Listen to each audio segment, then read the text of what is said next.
ইংরেজি নতুন বছর উদযাপনকে কেন্দ্র করে অযথা আতশবাজি ফুটিয়ে ভয়ের সৃষ্টি না করতে নগরবাসীকে অনুরোধ জানিয়েছেন ঢাকা মহানগর পুলিশের কমিশনার শেখ সাজ্জাদ আলী।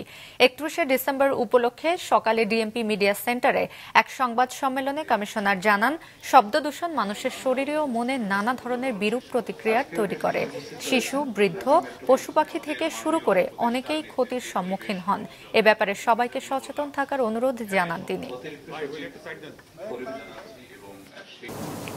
গত এক সপ্তাহ যাবত আমরা আতশবাজি, রকেট বোমা, ক্লাস্টার বোমা, পটকা ইত্যাদি যাতে নববর্ষ উপলক্ষে ব্যবহৃত না হয় সেই জন্য ঢাকা মেট্রোপলিটন পুলিশ অভিযান চালায় এবং সেই অভিযানে আমরা চকলেট বোমা, ক্লাস্টার বোমা, পটকা বোমা, আতশবাজি, রকেট বোমা, বিভিন্ন বিস্ফোরক মোট 172 কেজি উদ্ধার করি।